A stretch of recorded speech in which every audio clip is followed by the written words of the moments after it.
Hello, कैसे हैं आप लोग? आई होप कि प्लगे होंगे। आपकी जो स्टडी चलेगी बहुत ही बेहतरीन चलेगी। तो आज के क्लास में बहुत ही महत्वपूर्ण ऑब्जेक्टिव क्वेश्चन आपके बीच लाए हैं हिंदी का, ठीक है ना? तो आप लोग अच्छे तरीका से देखने का प्रयास कीजिएगा, क्योंकि आपके फाइनल बोर्ड परीक्षा में इसी टाइप से या यही क्वेश्चन आ जाएगा। तो आपको जो है अच्छे तरीका से सारे क्वेश्चन को देख लेना है और एक भी क्वेश्चन को नजरअंदाज नहीं करना है, ठीक है ना? क्योंकि आपके पूरे बोर्ड जिस तरह पूछता है ना, उसी कंडीशन के साथ सेम क्वेश्चन लेकर आए हैं। तो आपको एक भी क्वेश्चन को नजरअंदाज नहीं करना है। और यहाँ पर आप लोग देख सकते हैं, यहाँ पर सेम इसी तरह आपका जो है वहां पर आएगा पेपर, सेम उसी तरह आएगा। याद रखिएगा, आपका जो है प्रश्न पुस्तिका क्रमांक लिखा रहेगा, आपका सेट यहाँ पुस्तिका कोड लिखा रहेगा, यहाँ विषय कोड लिखा रहेगा, आपकी टाइमिंग लिखा रहेगा। हाँ, टाइमिंग से हमें एक बात और याद आया कि आपका जो है कुछ टाइमिंग में बदलाव हुआ है, ठीक है ना? क्योंकि आपके एडमिट कार्ड पर 9:30 बजे टाइम लिखा गया है, ठीक है ना? 9:30 बजे टाइम लिखा गया है, लेकिन यहाँ जो है बोर्ड अध्यक्ष का कहना है कि आपको जो है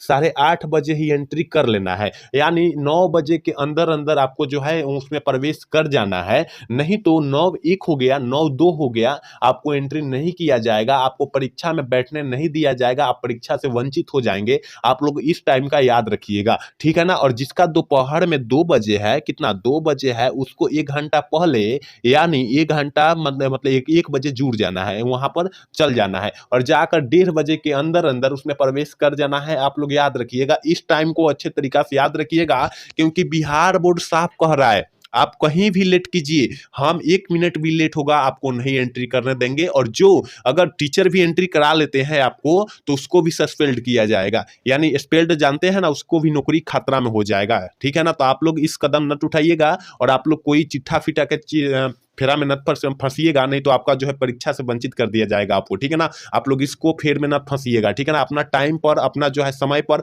आप लोग अंदर प्रवेश कर जाइएगा, ठीक है? हम अपने क्वेश्चन की तरफ बात करते हैं। एक बार सारे बच्चे क्लास को लाइक कर लीजिए और चैनल को सब्सक्राइब कर लीजिए। सारे बच्चे, जितने बच्चे मेरे क्लास को देख रहे हैं ना, वो सारे बच्चे क्लास को लाइक कर लेंगे, ठीक है? 1 नंबर क्वेश्चन आपके स्क्रीन पर है, बहुत ही इंपॉर्टेंट क्वेश्चन है। कह रहा है ना, कह रहा है कि उसने कहा था कहानी के लेखक कौन है? उसने कहा था कहानी के लेखक हमने बतलाया होगा कि गुलेरी जी है, ऑप्शन बी वाला सही हो जाएगा, 1 का ऑप्शन बी हो जाएगा, याद रखिएगा। और बालकृष्ण भट्ट बातचीत पाठ को लिखे हैं और जयशंकर प्रसाद कौन पाठ को लिखे हैं आपको तो पता ही है, तुमुल कोलाह कलम है। और जयप्रकाश नारायण जी संपूर्ण क्रांति पाठ को लिखे हैं, आप लोग याद रखिएगा, ठीक है? सारे प्रश्नों को अच्छी तरह से याद रखिएगा, ठीक है? चलिए क्वेश्चन नंबर 2 क्या करे, 2 नंबर आपके स्क्रीन पर क्वेश्चन है। कह रहा है ना कि बालकृष्ण भट्ट की रचना बातचीत क्या है? बालकृष्ण भट्ट की रचना जो है बातचीत, वो है क्या? तो हमने कल या परसों के क्लास में बतलाया होगा कि ललित निबंध है मेरा भाई, ऑप्शन डी वाला सही हो जाएगा। 2 का ऑप्शन डी टी कर देंगे, याद रखिएगा। अगला क्वेश्चन 3 नंबर क्वेश्चन आपके स्क्रीन पर है। कह रहा है कि अंत का विलोम शब्द क्या होगा? विलोम शब्द का मतलब जो होता है उल्टा शब्द, और अंत का विलोम शब्द यानी आदि हो जाएगा। ऑप्शन बी वाला सही कर देंगे, 3 का ऑप्शन बी हो जाएगा, याद रखिएगा। अगला क्वेश्चन 4 नंबर क्वेश्चन का अल्प आयुष शब्द का विलोम शब्द है। अल्प आयुष शब्द का विलोम शब्द जो होता है वो क्या होता है? तो हमने ये क्वेश्चन आपको बतलाया होगा, दीर्घ आयु होता है। विलोम शब्द यानी उल्टा शब्द उसका कर लीजिए, यानी नर का नारी हम लोग कहते हैं ना, लड़का का लड़की कहते हैं ना, सेम वही करना है यहाँ पर, ठीक है? चलिए अगला क्वेश्चन 5 नंबर क्वेश्चन क्या कर रहा है कि इनमें से कौन सी रचना गुलेरी जी की नहीं है? इनमें से कौन सी जो रचना है वो गुलेरी जी की नहीं है? तो हमने बतलाया था सुखमय जीवन जो है ये गुलेरी जी की रचना है। बुद्धू का काटा ये भी जो है ना गुलेरी जी की रचना है। उसने कहा था ये भी गुलेरी जी की रचना है, लेकिन हारे को हरि नाम ये गुलेरी जी की रचना नहीं है, याद रखिएगा आप लोग, ठीक है ना? तो ऑप्शन जो हो जाएगा डी वाला सही हो जाएगा, ठीक है ना? क्योंकि गुलेरी जी 3 कहानियां को रचे थे, सुखमय जीवन, बुद्धू का काटा उसने कहा था, आप लोग याद रखिएगा, ठीक है? चलिए क्वेश्चन नंबर 6 क्या करा, 1974 में छात्र आंदोलन का नेतृत्व किसने किया था? देखिए 5 जून 1974 ईस्वी में छात्र द्वारा पटना के गांधी मैदान में आंदोलन हुआ था, जयप्रकाश नारायण जी द्वारा, ठीक है? तो याद रखिएगा ऑप्शन जो हो जाएगा सी वाला सही हो जाएगा, याद रखिएगा, ठीक है ना? पूरा पूछेगा तो 5 जून 1974, ठीक है? चलिए अगला क्वेश्चन 7 नंबर क्वेश्चन आपके स्क्रीन पर है।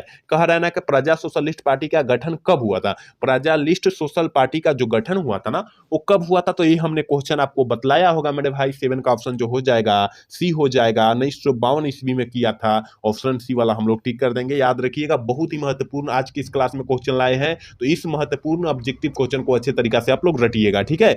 चलिए 8 नंबर क्वेश्चन यानी 8 नंबर क्वेश्चन कह रहे कि ज्ञान ईश्वर शब्द का संधि विच्छेद होता क्या है। संधि विच्छेद विच्छेद से जो है 4 से 5 क्वेश्चन पूछे जाएंगे, आपको याद होना चाहिए, क्योंकि 3 से 4 नंबर अपना मुट्ठी में कर लेना है, क्योंकि काफी आसान क्वेश्चन पूछा जाता है। जो बच्चा थोड़ा सा दिमाग लगा देगा ना, तो संधि विच्छेद आंख मूंद कर मार देगा, ठीक है ना। तो ज्ञान ईश्वर शब्द का जो है ना संधि विच्छेद क्या होता है, ज्ञान जो ईश्वर होता है, ऑप्शन सी वाला सही कर देंगे, याद रखिएगा, ठीक है। अगला क्वेश्चन 9 नंबर क्वेश्चन करेंगे, ब्राह्मपुत्र में कौन सा लिंग है। ब्राह्मपुत्र में जो है ना वो कौन सा लिंग है, तो याद रखिएगा ब्राह्मपुत्र यानी ब्राह्मण का पुत्र, यानी ऑप्शन जो हो जाएगा बी वाला सही हो जाएगा, पुल्लिंग शब्द है, याद रखिएगा, ठीक है। अगला क्वेश्चन 10 नंबर क्वेश्चन करेंगे, रामधारी सिंह दिनकर का जन्म कहाँ हुआ था। रामधारी सिंह दिनकर जी का जो जन्म हुआ था वो कहाँ पर हुआ था, तो कल शाम 6 बजे वाला क्लास में क्वेश्चन हमने आपको बतलाया है। याद रखिएगा कि रामधारी सिंह दिनकर का जन्म सिमरिया बेगूसराय बिहार में हुआ है। ऑप्शन डी वाला सही हो जाएगा, याद रखिएगा। एक बार सारे बच्चे क्लास को लाइक कर लेंगे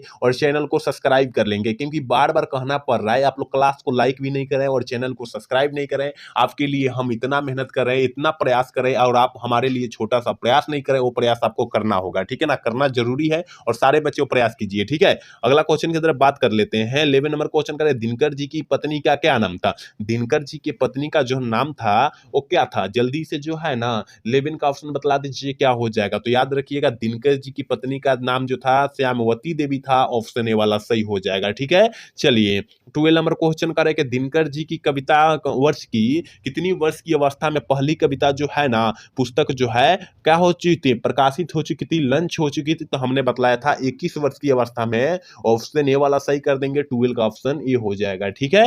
अगला क्वेश्चन 13 नंबर क्वेश्चन करें, इंद्र सभा नाटक के नाटककार कौन है। इंद्र सभा नाटक के नाटककार कौन है, जल्दी से जो है ना 13 का ऑप्शन बतला दीजिए क्या हो जाएगा। तो याद रखिएगा इंद्र सभा का रहा है, तो याद रखिएगा अगे जी अपने बचपन में खेलने के लिए नाटक को रचे थे, ऑप्शन सी वाला सही हो जाएगा, ठीक है। चलिए क्वेश्चन नंबर 14 क्या करा है, अगेज जी का मूल निवास स्थान है, अगेज जी का मूल निवास स्थान कहां पर है, ठीक है ना। 14 का ऑप्शन फटाफट आप लोग बतला दीजिए क्या हो जाएगा। तो अगेज जी का मूल निवास स्थान जो है ना करतारपुर और पंजाब में है, ऑप्शन ए वाला सही हो जाएगा, 14 का ऑप्शन ए हम लोग टिक कर देंगे। अगला क्वेश्चन 15 नंबर क्वेश्चन करा है कि कोवा शब्द का प्रवाची शब्द है। कोवा शब्द का प्रवाची शब्द जौन होता है वो क्या होता है, तो कोवा का प्रवाची शब्द कक भी होता है, प्रतिचिहा भी होता है, वायस भी होता है, ऑप्शन डी वाला सही हो जाएगा, इनमें से सभी होता है, याद रखिएगा, ठीक है। चलिए अगला क्वेश्चन 16 नंबर क्वेश्चन, आम जो है कौन सा लिंग का उदाहरण है।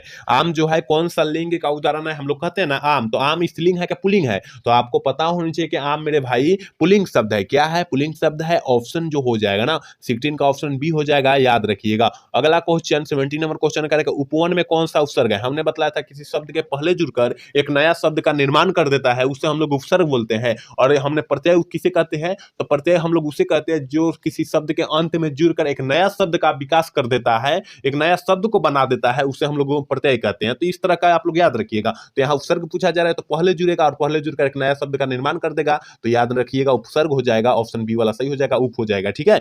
चलिए अगला क्वेश्चन 18 नंबर क्वेश्चन, आत्मा का विशेषण है। आत्मा का जो विशेषण जो होता है वो क्या होता है, तो याद रखिएगा आत्मीय मत मरिएगा, नहीं तो गलत हो जाएगा, ठीक है ना। आत्मीय नहीं मरना है, नहीं तो गलत हो जाएगा, आत्मिक मरना है, ठीक है ना, आत्मिक मरना है, ऑप्शन सी वाला सही हो जाएगा। 18 का ऑप्शन सी हम लोग टिक कर देंगे, बी सॉरी यहाँ सी टिक करेंगे, याद रखिएगा, ठीक है ना, हम बी बोल रहे हैं। चलिए अगला क्वेश्चन 19 नंबर क्वेश्चन क्या कर रहा है, करें तार सप्तक का प्रकाशन कब हुआ था। प्रकाशन जो हुआ था कब हुआ था, तो याद रखिएगा तार सप्तक कह रहा है, ठीक है ना, तार सप्तक कह रहा है, तो 1951 ईस्वी में हुआ था, ऑप्शन ए वाला सही हो जाएगा, 19 का ऑप्शन ए टिक कर देंगे, याद रखिएगा, ठीक है। चलिए अगला क्वेश्चन की तरफ बात कर लेते हैं। अगला क्वेश्चन 20 नंबर क्वेश्चन का, नौजवान भारत सभा का गठन किसने किया था। नौजवान भारत सभा का गठन जो हुआ था वो किसने किया था, तो नौजवान जहां बात करें, नौजवान की बात करें यानी भगत सिंह की बात वहां होगी, ऑप्शन सी वाला सही हो जाएगा, याद रखिएगा, ठीक है। अगला क्वेश्चन 21 नंबर क्वेश्चन का है, बम का दर्शन किसकी रचना है, किस लेखक की रचना है। बम का दर्शन की बात किया जाए, क्योंकि भगत सिंह कौन थे, ये भी वो जो है बम से वार करते थे। ऑप्शन जो हो जाएगा ये वाला सही हो जाएगा, 21 का ऑप्शन ये हो जाएगा, याद रखिएगा। अगला क्वेश्चन 22 नंबर क्वेश्चन का रहेगा, डॉन ब्रीन की आत्मकथा किसकी किसकी पुस्तक है। डॉन ब्रीन की आत्मकथा जो है किस लेखक की पुस्तक है, तो याद रखिएगा सचिंद्र नाथ तनवाल जी की जो है, ऑप्शन बी वाला सही हो जाएगा, याद रखना है, ठीक है। चलिए क्वेश्चन नंबर 23 क्या करें, हर्षास्पद का प्रत्यय क्या होगा। हर्षास्पद शब्द में प्रत्यय जोन हो जाएगा, वो क्या हो जाएगा, तो याद रखिएगा अस्पद हो जाएगा, ऑप्शन बी वाला सही कर देंगे, याद रखना है। अगला क्वेश्चन 24 नंबर क्वेश्चन का, आदर शब्द का विलोम शब्द है। आदर शब्द का विलोम शब्द जो होता है क्या होता है, तो विलोम शब्द हमने क्या बतलाया, उल्टा शब्द। तो आदर का उल्टा शब्द क्या हो जाएगा, अनादर हो जाएगा, ऑप्शन डी वाला सही हो जाएगा। 25 का ऑप्शन 24 का ऑप्शन डी टिक कर देंगे, याद रखिएगा। अगला क्वेश्चन की तरफ बात करेंगे, 25 नंबर क्वेश्चन आपके स्क्रीन पर है, करे सूरदास, सूरदास का निधन जो हुआ था वो किस गांव में हुआ था, किस गांव में हुआ था। 25 का ऑप्शन क्या हो जाएगा, तो याद रखिएगा परसौली गांव में हुआ था। कल या परसों के क्लास में भी हमने बतलाया होगा, ठीक है। अगला क्वेश्चन 26 नंबर क्वेश्चन है, पंचवटी शब्द में कौन सा समास है। हमने क्या बोला था, जहां संख्या दिखाई दे दे वहां आंख मूंद कर आपको जो है द्विगु समास मार देना है। जैसे कि पंचवटी, षटगुनी, अठगुनी, नवगुनी, दसगुनी, ये जो होता है ना द्विगु समास का उदाहरण होता है, ठीक है। याद रखिएगा ऑप्शन बी वाला सही हो जाएगा, जहां संख्या दिखाई दे वहां द्विगु समास आंख मूंद कर मारेंगे, ये ट्रिक याद रखिएगा आप लोग, ठीक है। अगला क्वेश्चन 27 नंबर क्वेश्चन का, हवा का प्रवाची शब्द है।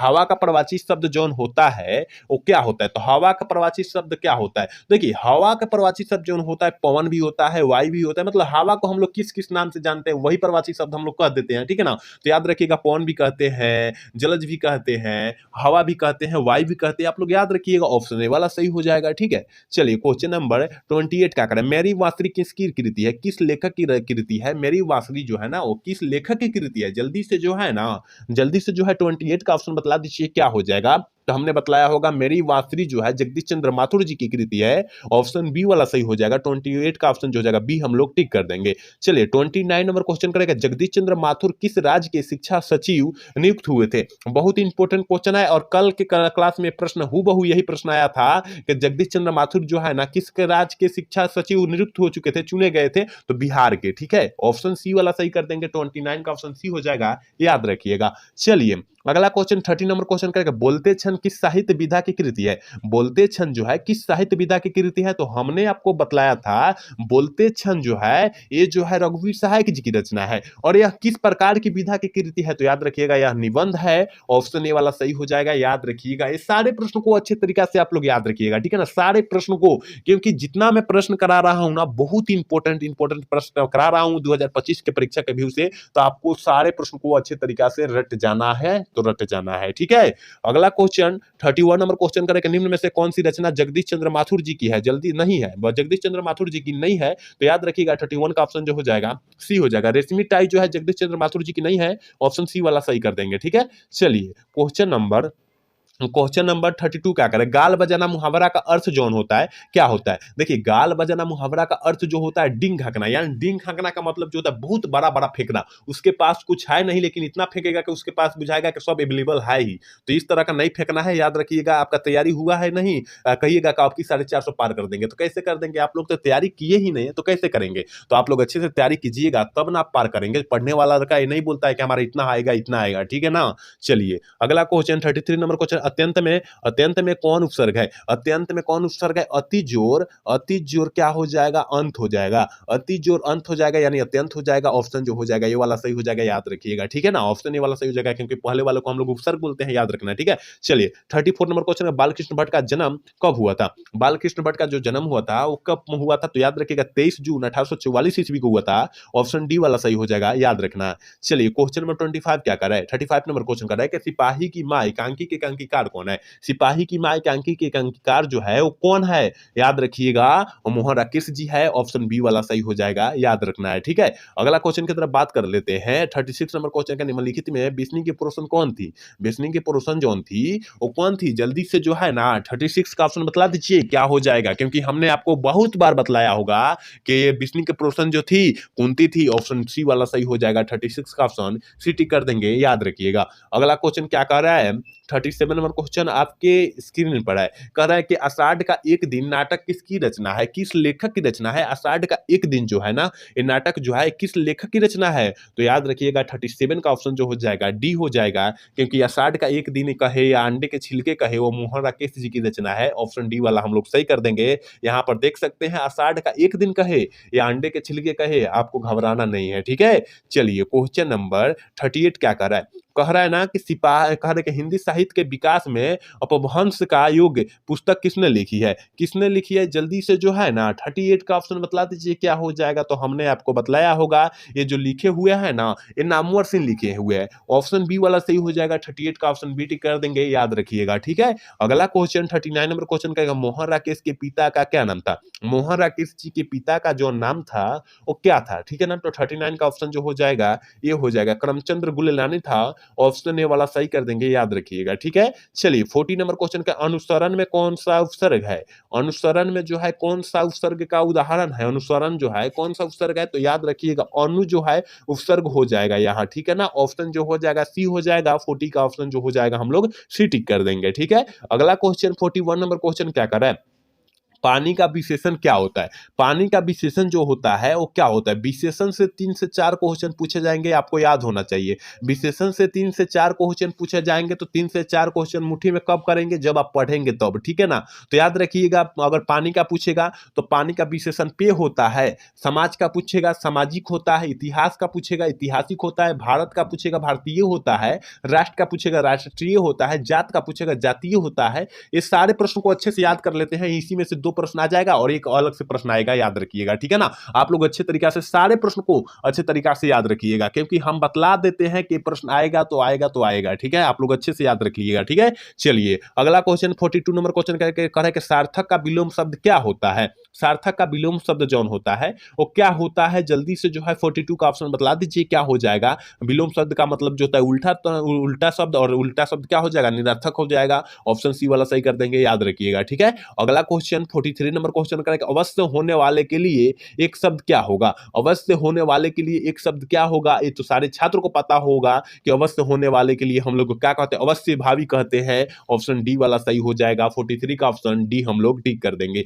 अगला क्वेश्चन 44 नंबर क्वेश्चन आपके स्क्रीन पर है, कह रहे हैं कि नामवर सिंह को साहित्य अकादमी पुरस्कार कब दिया गया था। नामवर सिंह को साहित्य की अकादमी पुरस्कार जो है कब दिया गया था। तो याद रखिएगा 1971 ईस्वी में दिया गया था। कहां दिया है, देखिए ऑप्शन बी में दिया है, ऑप्शन बी वाला सही कर देंगे कि नामवर सिंह को साहित्य अकादमी पुरस्कार जो दिया गया था 1971 ईस्वी में दिया गया था, याद रखिएगा, ठीक है। अगला क्वेश्चन 45 नंबर क्वेश्चन का बकलम खुद किसकी रचना है, किस लेखक की रचना है। बकलम खुद जो है ना वो किस लेखक की रचना है, तो हमने बतलाया होगा आपको कि बकलम खुद जो है नामवर सिंह की रचना है। ऑप्शन बी वाला सही हो जाएगा, 45 का ऑप्शन जो हो जाएगा बी हो जाएगा, याद रखिएगा। एक बार सारे बच्चे क्लास को लाइक कर लेंगे, ठीक है ना, क्योंकि कोई भी बच्चे क्लास को लाइक नहीं करे तो इसलिए हम बोल रहे हैं कि सारे बच्चे एक बार क्लास को लाइक कर लेंगे और चैनल को सब्सक्राइब कर लेंगे, क्योंकि हम आपके लिए इतना प्रयास कर रहे हैं, इतना मेहनत कर रहे हैं, और आप हमारे लिए छोटा सा प्रयास नहीं कर रहे हैं, वो प्रयास आपको करना होगा, ठीक है ना। सारे बच्चे एक बार क्लास को लाइक कर लीजिए, जितने भी बच्चे मेरे क्लास में जुड़े हैं और अभी तक क्लास को लाइक नहीं किए वो सारे बच्चे कर लेंगे, ठीक है।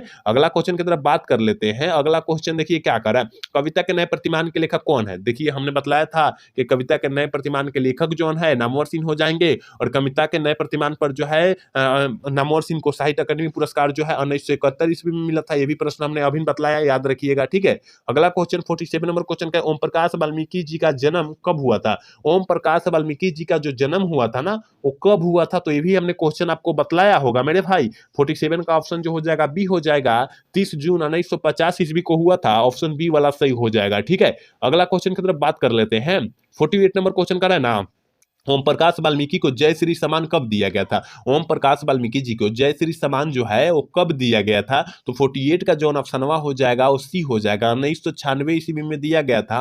ऑप्शन सी वाला टिक कर देंगे, ठीक है। अगला क्वेश्चन की तरफ बात कर लेते हैं। 49 नंबर क्वेश्चन का रहेगा अब अवर नहीं पाठ की कौन सी विधा है। अब अवर नहीं पाठ की कौन सी विधा है, तो याद रखिएगा यह एक प्रकार का कविता है। ऑप्शन सी वाला सही हो जाएगा, 49 का ऑप्शन हम लोग सी टिक कर देंगे, याद रखिएगा। और आज के क्लास के लास्ट क्वेश्चन यानी 50 नंबर क्वेश्चन है। कह रहे हैं मेघदूत नामक नाटक संस्था की स्थापना कब हुई थी? मेघदूत नामक जो है संस्था की स्थापना जो हुई थी कब हुई थी? तो याद रखिएगा कहाँ हुई थी? तो याद रखिएगा मेघदूत से क्या महाराष्ट्र मारिएगा, महाराष्ट्र मारिएगा, ठीक है ना, महाराष्ट्र मारिएगा, याद रखिएगा मेरे भाई, ठीक है ना, महाराष्ट्र मारिएगा। ऑप्शन बी वाला सही हो जाएगा। यहाँ मेघदूत से महाराष्ट्र याद रखिएगा, ठीक है ना, ऑप्शन बी वाला सही हो जाएगा। तो यहाँ हमने 50 क्वेश्चन आपके पूरे किताब से निचोड़ क्वेश्चन कराया है। उम्मीद करते हैं आप पूरा क्लास देखोगे तो काफी बेहतर तरीका से समझ में आया होगा। अगर अच्छे तरीका से देख लेंगे तो 5 से 8 नंबर आपका जो है यहाँ क्लियर हो जाएगा, याद रखिएगा। और 5 से 8 नंबर मुट्ठी में जब करना है तो पूरा क्लास को देखना होगा और कंटिन्यूटी से आपको जुड़ना होगा हमारे क्लास में।